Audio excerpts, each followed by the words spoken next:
Started off working at my mom's house. But I'm still stuck inside my mom's house. Dreaming about 10 bands when I'm walking out. Then I wake up, boy, what you talking about? You ain't never gonna catch me slipping. Just wait until you see me winning. And I'ma tell you from the jump, I just hope you listen. Homie, wait until you see me winning. Welcome back to another edition of Absurdity Sports. I'm Chase Hoke. I'm Tex Armstreet. And today, guys, we have a special guest with us.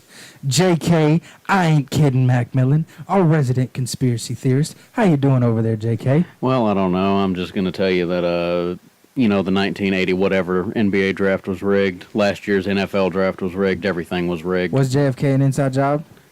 Maybe. JK, did shoeless Joe Jackson really throw the 1919 World Series? Joe Jackson, no. Everybody else, yes.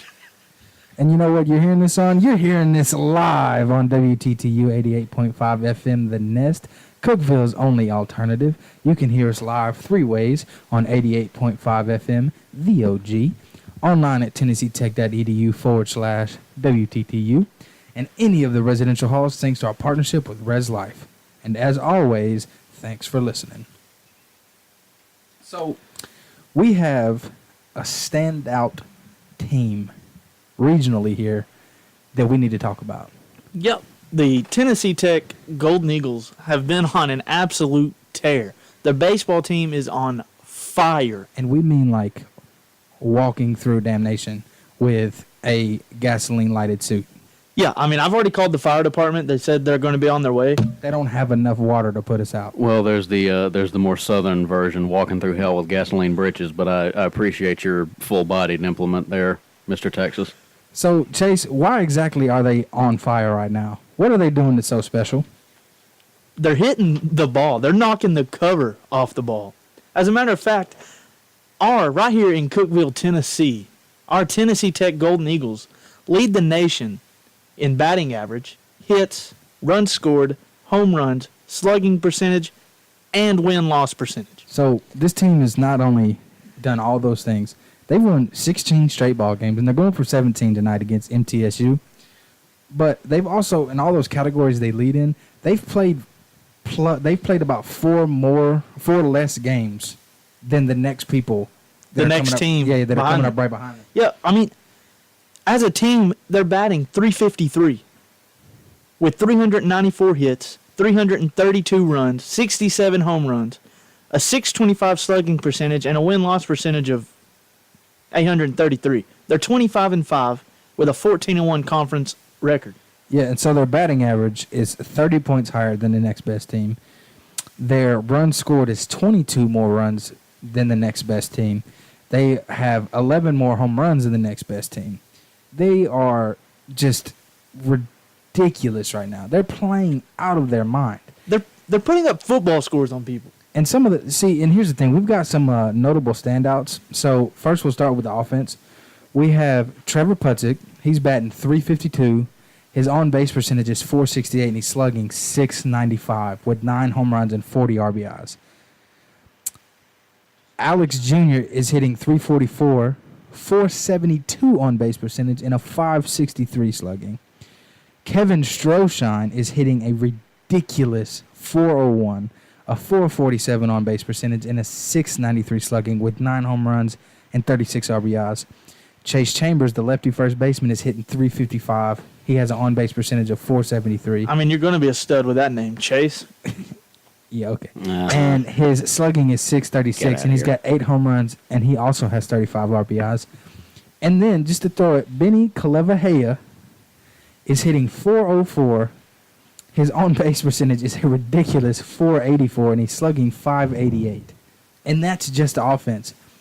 Some of their pitchers, Travis Moss is 6-1 with a K per 9 of 10.10.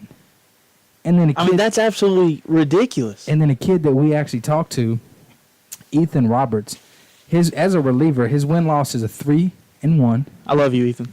He has 6 saves, a 2.63 ERA.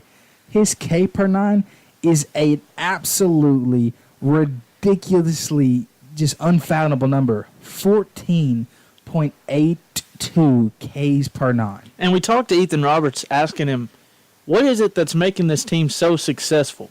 And he said, and I quote, "Our success to me is based on the brotherhood we have established. We play for each other. Wins are just part of the experience we get to have together." And see, that's the thing. These guys that I've named are starters, and they're always in the lineup, and they're contributing day in and day out. But they have kids like Anthony Carrera, John Elford, Zell Walker, Grant Phillips, Tyler Sylvester, Jacob Parham. You have all these kids who are not even they don't even get in the starting lineup every single day, but they're so ready and eager to play that it doesn't even matter when they get their number called because they go in and they handle business. And I can't fathom winning 16 straight games in any sport. Basketball, people start winning 16 straight, they lose their mind. In baseball, when you win 15 straight, when you win 10 straight, people go crazy. If you get 15 or over, people start to go absolutely nuts. Well, if you've got two pitchers that are averaging double-digit K per 9 innings, you've got a guy that's two guys, one that's going to strike out the entire lineup plus one on average, and then another one that's going to strike out the entire everybody, and then, what is that, a quarter, a half almost? I can't do math, but yeah, they don't make you do math to join radio, guys. Oh, fair enough. I thank the Lord. I would be dead. And here's the thing that's more notable about those two guys is they're their Friday guys. So Travis Moss starts most of the time on Fridays. Every Friday game he starts, and then Ethan Roberts comes in to relieve him. So on a Friday, if you're trying to beat Tennessee Tech, period, right now, it's not going to happen. If you try to beat them on a Friday, good luck. And another thing that you were talking about in baseball, talking about the win streaks, is you virtually have a different lineup every time you go out there. It's not like NBA where you can plug in the same 5 guys. You're having a different starting pitcher every game. You have the rotation. Therefore, it's never going to be an easy feat to just go out there and win a game. And to win 2 in a row is hard, but to win 16 straight, going for 17 tonight, where's the respect? The major league record's what, like 22, 23, something like that?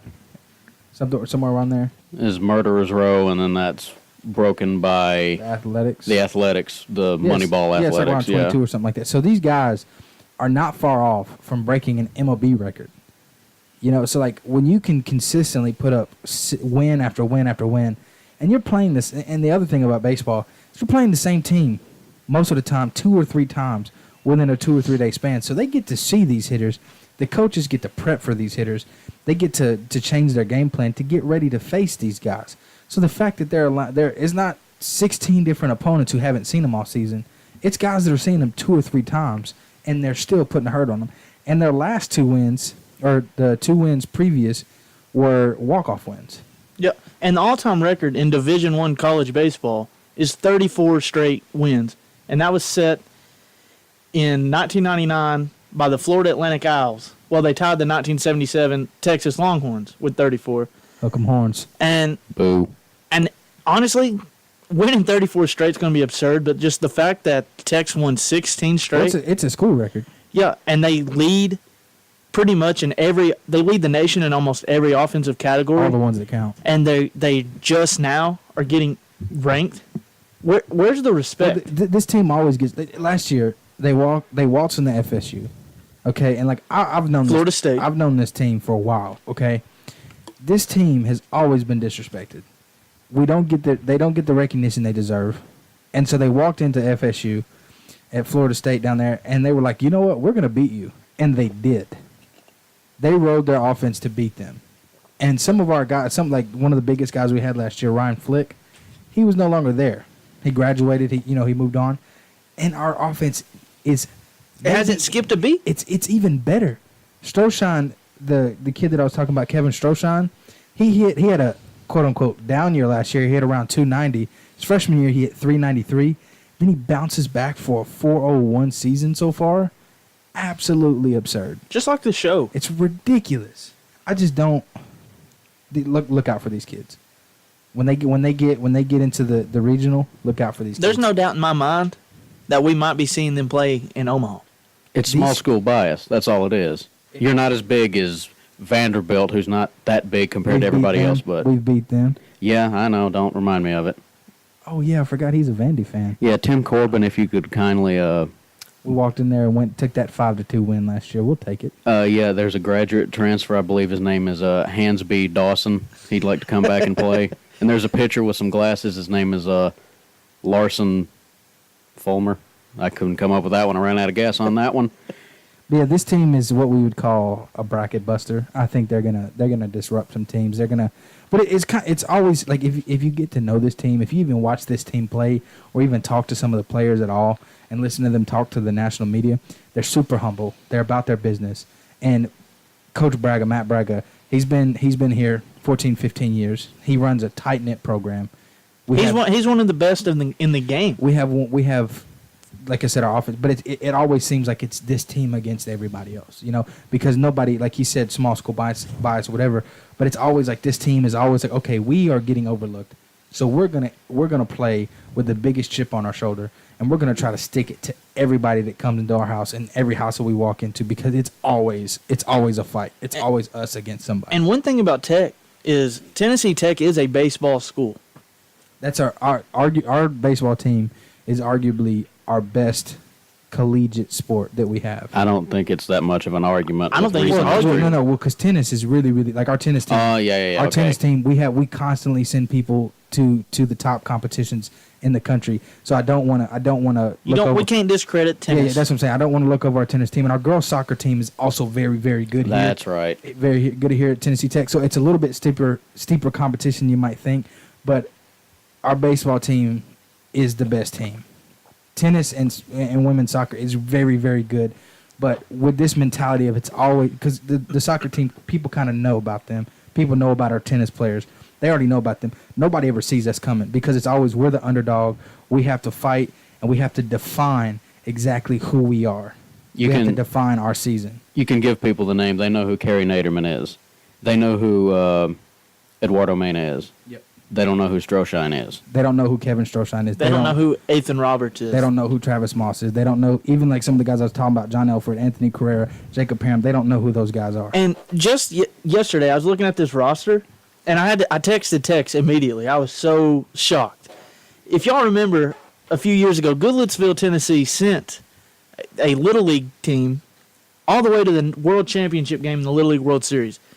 And there was a absolute stud by the name of Brock Myers. I thought this kid was going to grow up and be a beast, a giant. He looked so much taller than everybody else there. And he goes right here to Tennessee Tech. Yeah. He's going to have to replace some of these guys who could draft it this year. Mm-hmm. And that's the thing, our team is so stacked. The next up mentality. It doesn't matter if these kids are red shirts. It doesn't matter if they're freshmen. It doesn't matter if they, it doesn't matter what it is. They're going to step up and they're going to do what they have to do. You know what I mean? And so it's just like they just get overlooked. As in any sport, people are always constantly overlooked. It's always like there's something to be said. Chase is not drowning. He is just drinking water incredibly close to the microphone. That is unprofessional, sir. I had no idea what was going on. It's there. absurd. I cut the mic. You cut the mic after everybody heard you. It sounded like you were getting waterboarded over here. But speaking of underdogs and not getting the attention you deserve, there's a bit of an NBA beef going on right now. Oh, there is a beef. And I love beef because I'm not vegetarian. I love the beef. So if you guys don't know, this beef comes down from, it all starts with Ben Simmons. Yeah, Ben Simmons. Who does this guy think he is? He thinks he's Ben Simmons. He thinks he's Ben Simmons. He thinks he's a rookie. That's what he thinks. True. In the NBA's twisted definition, Donovan Mitchell showed everybody the true definition. Yeah, so here's what happened, guys, if you don't know. So Ben Simmons was asked some questions about, who would he pick? Who would he pick as his rookie of the year? He said me 100%. There's no doubt. And there's nothing wrong with the player saying that. No. But where I begin to have an issue, like if you want to pick yourself, like if LeBron James comes out and says I should be the MVP, sure, whatever. Yeah. But the thing is this is where it goes to get a little This is where the beef comes. Yeah, this is where Ben Simmons has got to be a little careful what he says. They asked him if any other rookies have caught his attention, and without hesitation, like almost instantly says none. Like emphatically says there are no other rookies in this league this year that had done anything for me to be even noticing them or give them airtime. He says none, but he goes on to say I want to be where the greats are. So for me, I watch the guys like Kevin Durant, LeBron James, Stephen Curry, Russell Westbrook, guys like that. That's where I want to be. I think for me, that's what I love to watch. But I think he realized because he was just so quick to say no. And that's the thing. Like, if you want to say something like, I don't really watch other rookies because I'm trying to watch the greats and emulate their game so I can add that to my repertoire, cool. But when you disrespectfully say that guys like Donovan Mitchell, Jason Tatum, Dennis Smith Jr., Lonzo Ball, those John Collins, even you say for the guy, Hawks. and I can never remember his name, but he's a sharpshooter from the Chicago Bulls. Markkinen. Laurie Markkinen, yeah. Markkinen. Like, you're gonna tell me guys like that don't even pop up on your radar? You know what I'm saying? Like, they don't. And see, here's the thing. Donovan Mitchell, he heard about this. Yeah, and instantly almost. Okay. He weren't happy about it. Anybody who gets on the Twitter, they understand. If you're on Twitter, follow us at Absurdity Sports. Yeah, tweet at us on Twitter. Donovan Mitchell tweeted out a picture of a GIF, like a meme of Waka Flocka, where he goes, "Okay." It's kind of like a all right. Like, are you seriously? saying that? Yeah. Like, so he heard that and he just put that out and he was like, "Okay." Like, are you serious right now? Like, because here's the thing, Chase. If you wanna look at some of these stats, just tell me the comparison between these two and why Donovan Mitchell might be a little upset. well, so Ben Simmons is averaging 15.9 points per game, while Donovan Mitchell is averaging 20.5 points per game.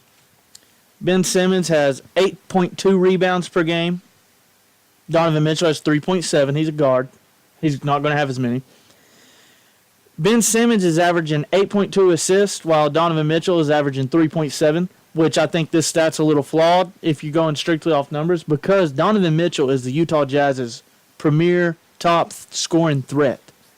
They're looking to get the assist to him, not him get the assist. Well, and also Ben Simmons kind of has the Rajon Rondo effect, where he doesn't shoot outside of like 17 feet because he doesn't have a jumper. Like, if you look at his stats, if you look at 3-point field goal percentage, it's 0. But see, and that's Because he hasn't shot it. That's where I wish the NBA would be able to like somewhat define a little bit more what the mid-range shot is, so they could start to count that. Because Rajon Rondo, his career, he shot like 56% or something like that. Because all he did was lay the ball up. But going back, this is where it gets used, because Ben Simmons' field goal percentage is 54.7, while Donovan Mitchell's is 44. And 44, being a guard who shoots a lot of outside shots, is great, in my opinion. And Ben Simmons has a higher player efficiency rating at 20.1. Donovan Mitchell is 16.8. Ben Simmons has 9.2 win shares, while Donovan Mitchell has 5.3.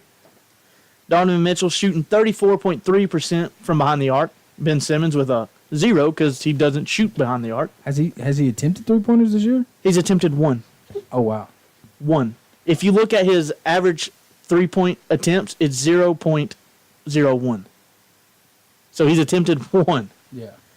And Ben Simmons has 1.8 steals per game, while Donovan Mitchell has 1.5.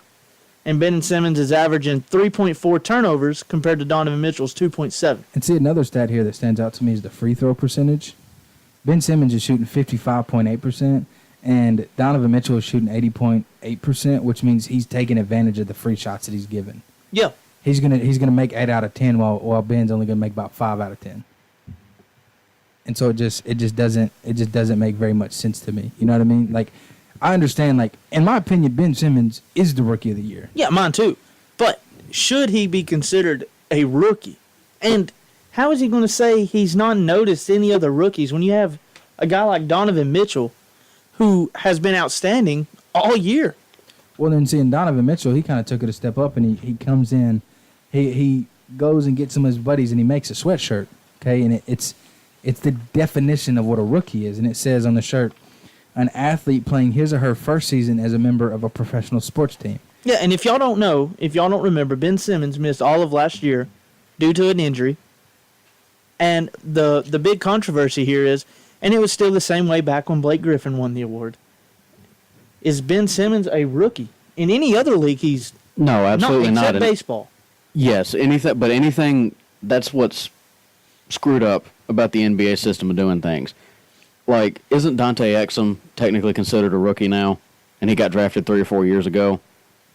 I believe so. Because this is the first time I've actually heard of him playing, but I don't know if he's actually a rookie now or if he's actually played enough to be considered it. But didn't Embiid get considered a rookie like his second or third year in? Yeah, because of injuries. Well, Exum's not considered a rookie no more. They just because I think whether you're coming off the bench or not, it doesn't matter in the NBA. It's all about if you're able to play. True. Well, see, and the thing is, because I had a conversation with a buddy of mine who's a big basketball fan, and he was talking about how like it's fair because if you get hurt, you shouldn't be whatever. But he was like, well, baseball is kind of stupid because of the rules they have. But baseball also has 162 games. Sometimes you got to bring up guys for an at bat or for a game, and things like that. So that's why they have that eligibility. Yeah, that's why you have to get over a certain amount of innings or a certain amount of at bats. And, and to be honest, I think in any sport, and I think they should kind of do it with the red shirt logo or not logo, the red shirt like mantra thing in college. In college is have a percentage of the games. Like you can only play in 25% of the games. You can only play in 20% of the games. You know what I'm saying? Because in baseball, it's like 30% of the games or something like that. You get around 50 games before you're considered no longer a rookie, which would average out to be about a third of the season or so. And so like they need to have some type of number all across because because what if you got to call up a guy from the G League? You know what I'm saying? Like what if or like from the D League or what if for the NFL you got to call a guy off the practice squad for just one game? Is he going to lose his whole rookie year? Do you really want him to lose his whole rookie status for one game that he may play like 5, 10, 20 minutes well, in? no, you don't. But then you going back to your red shirt analogy. There was a guy that used to play center for the Vanderbilt basketball team. He, honestly, Josh Henderson, if he would have stayed healthy, he probably would have been a second-round draft pick. I'm not going to say he was a world beater, but he was big and he knew how to use his size. Blows out his knee, tears everything.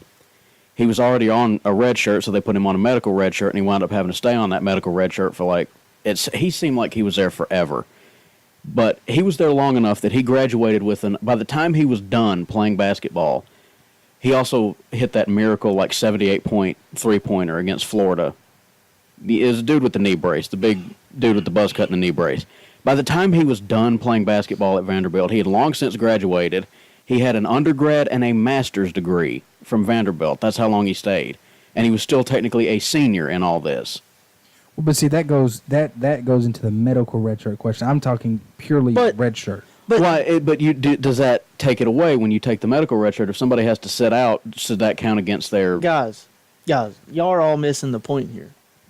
The NBA, MLB, NFL, they don't care about a player's rookie year. They don't care if they miss out on the year. It's us, the fans, that care. True. Yeah, but without us, there's no sport. No, I agree. I see where you're coming from. I'm just saying, technically, though, they don't care if there's a red shirt rule, or they don't care. No, I agree. It's just my thing is if Ben Simmons, yes, obviously he's a rookie because he hasn't played a game, but he has had a full year of nutritionists, of doctors, of the best medical staffs around him in the entire world. Yes. He has them around them to nurse him and to get him, because it's almost like he's got everything except the in-game experience. And that's what I'm saying.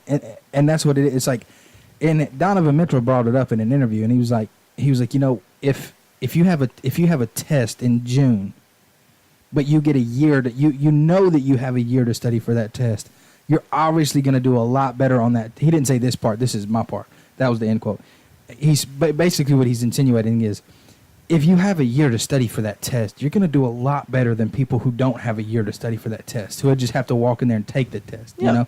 And so that's what he's saying. Ben Simmons has had a year to prepare for the test, to get his body physically, mentally, and emotionally prepared for the NBA season. And Donovan Mitchell had to come out of college, get overlooked, and then come in and do it. Well, yeah, there's a little bit of difference with that. When you look at something, Ben Simmons, yes, he has nutritionists, he has doctors, he has everything else. Well, he also has a year of film to look at. He's got a year of film, but who's to say that he gets all this? He's going to be the best athlete on the face of the planet. He goes up for a layup and completely blows out his knee or his leg or whatever again. It's not going to matter at all until you get in game. Like people, you can be the beast on the practice field, and then if those people throw you off, like they did Jonathan Crompton with UT years ago, and you look like you won the Heisman, and then you get out there and you're throwing 40-mile-an-hour ducks that are getting intercepted, to use a football term, it doesn't matter that you had all that time. because your body's ready, but it's not ready for the contact. It's not ready for the sport. Yeah, no, I agree with that. But I'm saying is like, should people who, because in terms rookie and rookie of the year is just kind of like a let's reward the hardest working new player. You know, the new guy, the best, the most improved new guy. You know, It's kind of like it's kind of like the most valuable rookie. Yeah, exactly. And Exactly. but like it means something to some guys. It means something to the fans. It means something to the teams and stuff like that. And so like Well, it means something to guys' contracts too. yeah, exactly. You want and that so, like, bonus. And so and I mean they go down in history books. You know what I'm saying? And so like my thing is should we allow guys like Ben Simmons to be classified as rookies when they've had so much? Because in the NBA, because in my opinion, the NBA is one of the easiest sports to translate from one level to the next. So like the NCAA, it's the translation of talent is a little bit easier than sports like baseball, which is why they have so many minor league levels. Or football. Exactly. And so what I'm saying is that yes, those guys can still come in and play, but if you give those guys a year to get ready to play, should they still be considered rookies? Well, they're a step ahead of every other rookie coming out. And that's what I'm saying. I mean, they're a step ahead. You have these guys who they get drafted, they go to the summer league, and then they get ready to play. And some of them might start the bench for a little, or some of them might sit on the bench for a little bit. They only play 60 games or 50 games.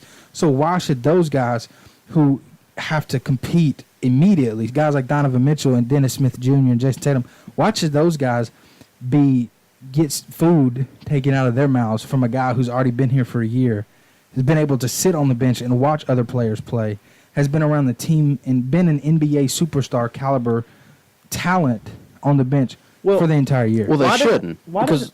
Go ahead, JK. Well, because when you come out, once you have been in the league for a year, hurt, on the bench, can't make the club in the tub, whatever, you're not a rookie anymore. Can't make the club in the tub. I love it. That's one of my dad's sayings. But anyway, once your rookie class is gone, you're not a rookie anymore. That's just basic logic.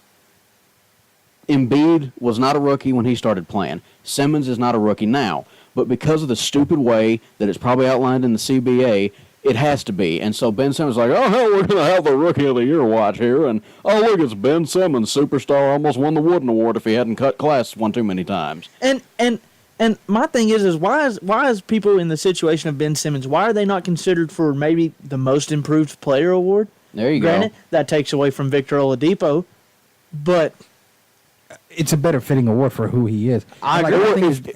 Do like you do in baseball. Have like a comeback player of the year. Exactly. And that'd be because Prince Fielder won that a couple years ago when he had a back surgery and he was injured. That and would be stuff great. That. And so, my thing is because my whole point to this is that Ben Simmons just has a head start. Go to the NFL rule, okay?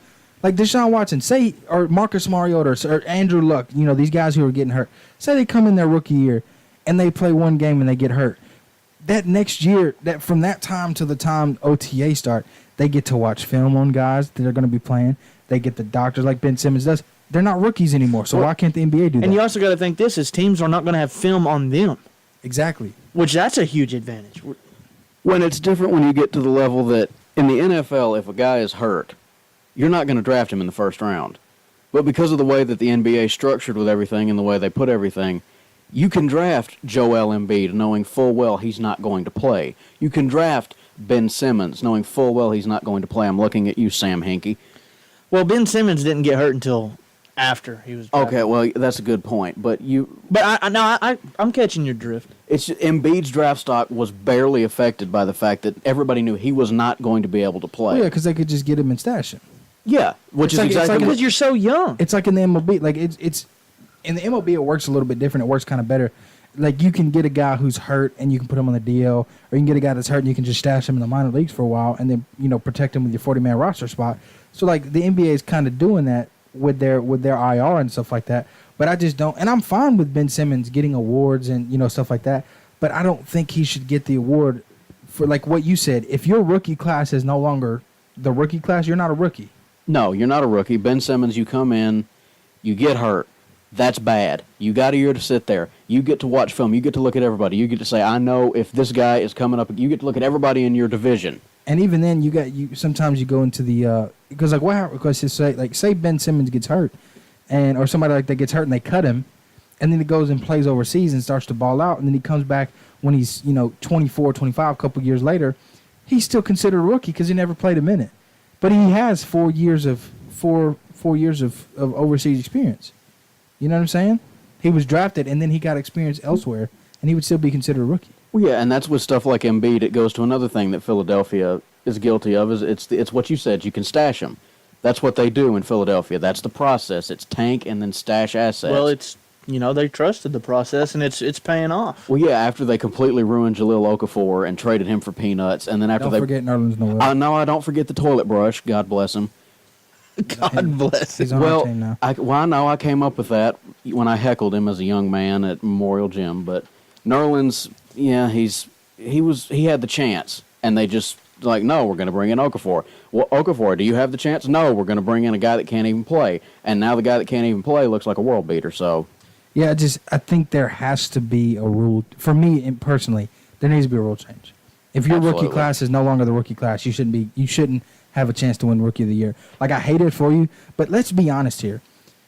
If Ben Simmons continues to play the way that he's playing and continue to produce, he has a chance to win awards such as, like, MVP. Yeah. So what does a Rookie of the Year award really mean to him other than being selfish? He's a cornerstone of the 76ers, and he's going to be, if they don't re-sign him, he's going to be the cornerstone somewhere else. And he could be the cornerstone of a dynasty in Philadelphia if they can get some stars. Honestly, me and Tex were talking before the show. He could be looked at as the next LeBron James. He has the best archetype to be another complete LeBron James type player. Because when you remember LeBron James, he shot when he came to the league, but then he lost his jump shot a little bit, changed around, and decided to be a player without a jump shot. If Ben Simmons can develop a jump shot, just like if Giannis, the Greek freak, can ever develop a jump shot, these guys are going to be the most feared players in the NBA. They'll hurt you with assists. They'll hurt you on defense. And then if they can pull up from behind the arc, it's game over. But see, here's the scary thing, though. Is they're already some of the most, like Giannis Antetokounmpo is already one of the most feared players. I'm pretty sure you said that wrong. I didn't. Or one of yes, you did. No, I didn't. Is one of the most feared players, and he doesn't have a jump shot. Like, they're already there. You know what I'm saying? They're already there. And they're the most feared, and they don't even have, they're not even 100% because they don't have jump shots and things like that. But yeah, if you box out Giannis, you're not going to be able to do anything with him. And then he can't shoot, well, he might just bowl over you and go in. But if Giannis, who's taller than everybody else, can just be like, you know what, I can't get in there, so I'm just going to drain one. Why not? He would be, if Giannis develops a jump shot, he will win 8 MVPs in a row. I'm calling it, put my name on it, I'm signing it, sealed, delivering it, and it's mine. Now, speaking about LeBron James and LeBron James Jr., not his actual son, Ben Simmons, I am all for LeBron James in Philadelphia. If LeBron James goes to Philadelphia, I'm calling it right now, that team's good enough to beat the Warriors. That team's good enough to beat the Rockets. That team's good enough if they can keep everybody intact. That's better than when that team's better than when LeBron joined the Heat. On paper, that team would be one of the top 3 teams to beat. You'd have Markelle Fultz, who people looked like he wasn't going to sit out, looked like he was going to be a bust. He's come on, he's been good. You'd have him. You'd have Ben Simmons, Joel Embiid, and LeBron James. And then you would have some more proven stars like J.J. Redick, guys like that who were kind of undervalued a little bit. You'd have a lot of depth. Exactly. And then at that point, the East would be down to purely the 76ers versus the Celtics. That would be about it. Well, it's the Raptors. Okay, the Raptors. I don't respect the Raptors. It'd be the 76ers conference and everybody else is just living in it. Exactly. Think about this. Think about how good the Celtics are. They're shot now, okay? Without Kyrie. We're gone without Kyrie. I'm a Celtics fan. Full bias alert. Imagine if Gordon Hayward had not just blown his leg apart first game. It wouldn't be a question right now. And imagine what it'll be like when he comes back. And the thing is if you get LeBron James over into Philadelphia, imagine what other...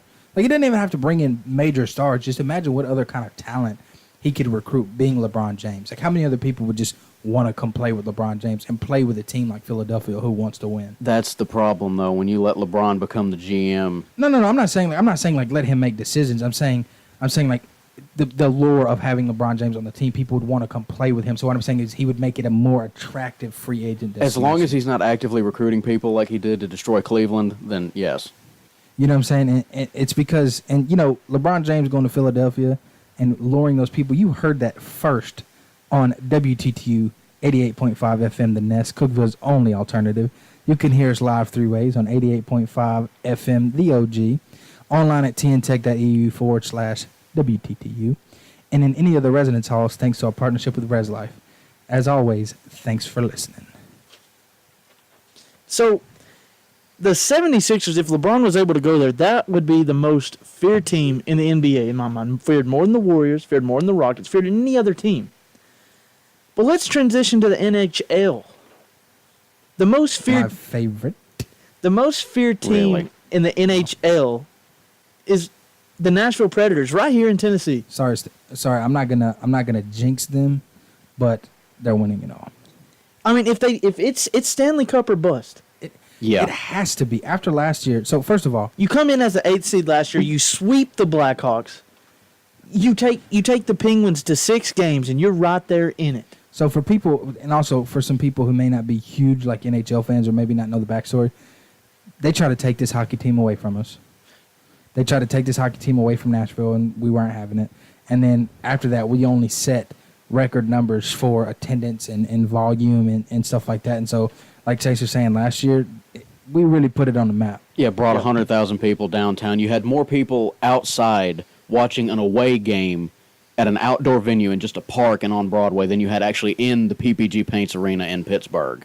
That is just the fact that you can fill up the outside more than they were able to put inside in the seats is just absolutely. Well, I mean, they absurd. only have so many seats to fill. But it doesn't. But no, I see what you're saying. but even inside, we sold out the show. Like the inside, we sold all the tickets for the away screening. Like we sold all the tickets for inside the arena And had that people outside. And then You know what I'm spilled it saying? out outside, yes. Yes. And it's the fact that you can turn a southern city like Nashville, right here in the South, into a hockey city just shows that shows the passion that the Predators fan base has. And we've been dying for a winning team for years. Well, that's what I was gonna say. With because even though I've lived in Nashville for a while, Nashville is like my hockey team. But like obviously I'm a Texans fan, stuff like that.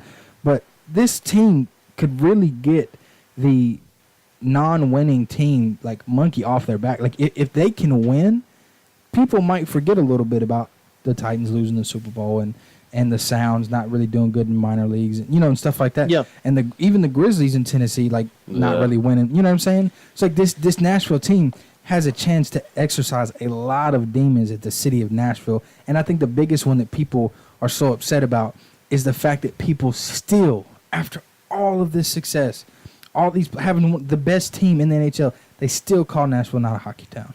Yeah, it's ridiculous. The Predators had a regular season record of 53, 18, and 11. They had 117 points, which led the entire league. A plus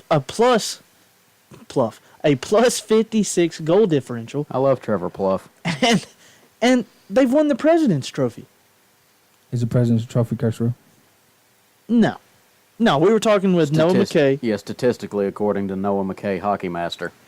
It's you have better odds at 23% of the time the President's Trophy winner wins the Stanley Cup. And 6% everybody else. Yeah. If you're a team without the President's Trophy, you have a 6% chance to win. And if you combine everybody, obviously that's more chances to win. Like you have a better percentage. But if this team has the success, they've added all the additions they've made, and trading for Kyle Turris, bringing in Hartman from Chicago, bringing in Bonino during the offseason. Getting their injured players back this year. That's what I was going to say. They would have won if not for a string of freak accidents. Yeah, I mean, they lost some of their best players. Like, we're at a point, and Noah McKay said this too, we're at a point now where we could lose. Yeah, if Johansson goes down like he did last year, we're okay. He ventured out a little bit and said that if they lost Pekka Rinne, I don't know about all that, but But we do have one of the yeah. best backup goalies of in course, Saros yeah. in the entire Of course. The league. question is, could Saros handle the? That's the only difference. Can he handle the playoff Yeah, pressure? but his whole point was that this team is so deep, going all the way back to Tennessee Tech. How we talking about them? This team is so deep, and it's just so full of guys who are hungry and who want to win and who want to give the fan base what they deserve. They're so ready that I don't think anybody's going to be able to stop them. I don't think Kessel. I don't think any of those guys are going to be able to stop him. And going back to how you said that Nashville's still considered widely among everyone that it's not a hockey town. Back when Pekka Rinne was drafted by the Predators and he was told that they're in Nashville, he had no idea where Nashville was. Yeah, he did. It's if you listen to or watch some of his older interviews, like when he first got drafted, like you can just see his face is like, Or just read on it. He's like, oh, okay, Nashville? cool. Tennessee? All right, where's What? that? But it's just, I really do feel like, because last year it felt, and this is the thing, any team that wins a championship and had the chance to win it the year before, if you talk to any of those players, any of those coaches, and most of those fan bases, they'll say stuff like, we thought the year previously was our year, but we realized that was only to set us up for this year, which is actually our year. It's kind of like one of those like blessing in disguise things. Well, yeah, if you look at it, that's exactly what it was last year. 8 seed. Everybody's like, oh, they're going to get swept. Not a single person almost had the Preds beating Outside the of Blackhawks. Nashville, yeah. Yeah, no national people. And then you go on to sweep the number one seed. Not beat, sweep. Sweep, who also happens to be your largest rival by a huge margin. That is going to be bragging rights for the rest of eternity. And then you make it all the way to the Stanley Cup with everybody dropping like flies, legs breaking, muscles tearing, And you get 6 games into the Stanley Cup. against one of the bigger, well, not bigger market, well, yeah, bigger market, bigger team, bigger history, big everything. The Pittsburgh Penguins. Yeah, you go up there, you get a man gets arrested for throwing a catfish onto the ice. God bless him. Yeah, God bless that man And and see- his instrument of crime. And here's the thing. It always seems to happen with Nashville sports, which to me is a little funny. But there's always seems to be like one or two defining moments that cause them to lose, or it is the reason they lose, you know? And so, like, just a couple of days ago, they had that big no-call goal that happened, where it's obviously a goal, and then it got waved off. And then, Yeah. like, last year in the finals, you had Sidney Crosby take P.K. Subban's head and try to make water out of that ice. Well, and before that even happens, you have that bogus offsides call of Philip Forsberg. Yep. Takes away that first goal we had. Yep. Takes away all the This momentum. game should still be 1-1 right now, by the way. It's And so, like, my whole point to that is you had Sidney Crosby, who's had concussion problems himself. He knows what they're about. And then he takes P.K. Subban's head in the ground and doesn't get called, okay? Doesn't at all. Then he throws a water bottle at the ref. But then he plays his whole, like, oh, I'm sorry, it slipped out of my hand. It's 'cause he's a Yeah, superstar. he's a superstar, and then did you watch the NHL awards where they Yeah. had the expansion draft? They booed that man, and he just sat there with his stupid little smile. It's like, oh, hi. And the only reason PK Subban pisses people off is because he actually has a personality. Yeah, exactly. He doesn't just come in and go, well, it was a great game, and we're going to go over there and keep playing every other week, and let me put my teeth back in. He's actually like, hey, I have a bit of color to my personality. Yeah, and they got mad at him last year for dancing on the ice before the game. Oh, That was a big God deal. forbid. And so, like, my thing with that is like, we need to pay close attention to the Zebras, because the Zebras oftentimes miss calls that hurt. And anybody who knows me, they know, like, when the Rangers lose and the Texans lose, I rarely ever do I throw the refs or the Zebras or anybody in there as a reason, because I'm like, okay, if you lose, you lose. You know what I'm saying? But some of these calls that go against the Predators are the direct result of the Zebras calling a wrong call. Like, the direct result, like that no call that they got called off on the offsides. If that doesn't get called, they might win the game. I hate being the guy that tries to blame it on the refs, but there's so many instances where you have a legit reason. Grievances too. Yes. And that was last year during the Stanley Cup. And that's the And thing. honestly, do you think they wanted Nashville to win that? Of course against not. You think Pittsburgh. the NHL wants Nashville to win anything, but and that's my point. It's like it was kind of like the Titans KC game in the NFL. Like some of those calls that happened against the Titans and against the Chiefs, like they directly influenced the game. Like the very next play, points came on the board after that. You know what I'm saying? Or they took points off the board, and that's what happens to Nashville whenever they get into a big game. Is a very crucial call that doesn't even change. It doesn't change the energy, whatever. It literally changes the stat book. That's where my problem comes in. Is when a zebra comes in and then it changes the stat book. This is Absurdity Sports. We're talking about nature. Zebras. Oh, yes, clearly we have here Mr. Armstreet, big game hunter. The zebra. Not much of a fan of African wildlife. The zebra. Okay, But he's you going know in what for the I'm kill. saying? Like when you have that, when somebody when you put the game in their hands and they directly change history. They took a point off the board for the Predators. When you directly influence history in the making, that is when things need to change. That is when the Zebras can be blamed. That's when I go big game hunting, is when they directly influence history. Oh, boy. Have I introduced a new skit to the show? I hope not. Yes, you have. Oh, boy. And it's just... You're listening to Tex, big game hunting. And it's just absolutely ridiculous to allow referees to have that much power. You know what I'm saying? To be able to... There's got to be a better system in play to be able to review those plays, and you got to have smarter people looking at that, because even people who weren't high, my buddy Pinkston, who is a huge Pittsburgh fan, he was like, "Yeah, that was the wrong call. Like they should have called that for y'all, not the other way around." Like it's just absolutely ridiculous. It's absurd. Just like the show. And you know what else is absurd, Tex?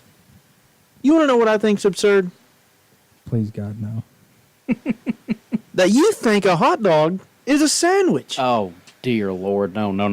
We're not doing this again. Before we get on this, because I will save this for the last couple of minutes of the show, so that way I can really lay into you. Last couple of minutes, we've got 13 minutes. This is going to take at least 30. Exactly.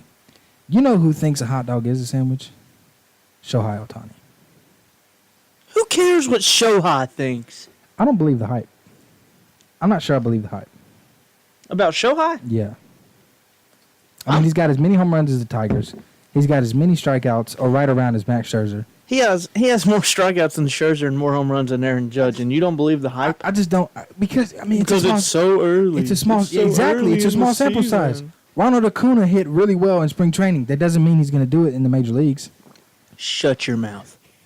And it's Acuna. Acuna Matata, Acuna Huna. I don't care what his name is. Okay, like it just doesn't mean it's going to directly translate. And so, like, I hope the kid does good, because I don't want guys that deserve to be good. I don't want them to be bad. But like, I have to see some more from him. People are saying that he has the odds to win the MVP. He is now the betting favorite to win the MVP. Okay, yeah, that's way too early. Now that is way too early. And that's what I'm saying. And the thing that people also don't realize when you do stuff like that, when you put that much pressure on kids, this guy's playing his first season in the major leagues.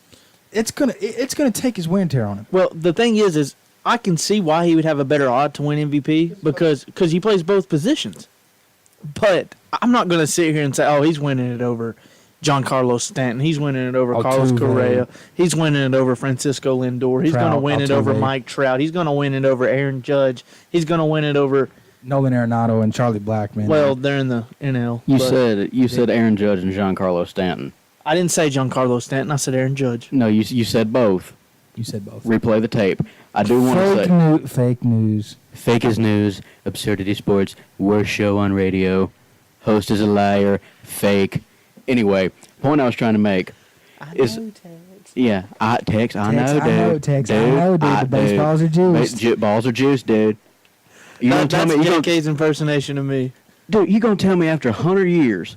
that all of a sudden people just going to start changing swing patterns? They're just going to say, okay, man, I'm just going to hit a bunch more home runs this year, okay? I'm just going to do that. Stop drowning yourself in the microphone, Chase. Chase is trying to waterboard himself so he can get away from the scrutiny. Clearly. But you said, back to the sports and less onto the just complete lunacy that is this program and its hosts and a special guest. You said Giancarlo Stanton and Aaron Judge. that brings up something for me because I'm a Red Sox fan. I love this new Red Sox-Yankees rivalry. Put a sock in it, JK. Oh, boo, go away. I'm taking over the board. But you want to set... I'm going to do a little early prediction. I think the Yankees are going to come back. Dun, dun, dun, dun. You're hearing here first on Absurdity Sports. If I was Brian Cashman and the Steinbrenner brothers, I don't care if we win the World Series. Aaron Boone's got to go. I don't know why they got rid of the last manager. They shouldn't have got rid of the last manager, and then they hired somebody. At least Alex Cora had 1 year as bench coach. He got to fill in as manager a couple times. Boone did jack squat. Boone came straight from the booth. Exactly. And they said the reason they got rid of Girardi was because they wanted a younger guy who can relate to the players better. This is a guy who took a team with no expectations to the brink of a World Series. How do you tell me he doesn't understand your players? Like how? And then you're gonna give him Giancarlo Stanton, and he's had the likes of Alex Rodriguez, who's comparable, in the way he hits home runs and stuff like that, and it's ridiculous. You know what I'm saying? It's the major market pressure. It's the same thing that happened with Joe Torre. They get a little bit old, and you take them out behind the barn and shoot them. There's no... Exactly. Torre shouldn't have been fired when he was. Nope. I forgot the last guy's name. Joe Girardi. Joe Girardi. I knew it was an Italian guy. Girardi. They shouldn't have fired Girardi. That was the last one I expected. Because of all the success he just had on a team that expected nothing. But he hasn't won a World Series in the past 5 minutes, so that's why they fired him. Whatever. 27. But Kiss the rings. Back to the real debate here. Oh, no.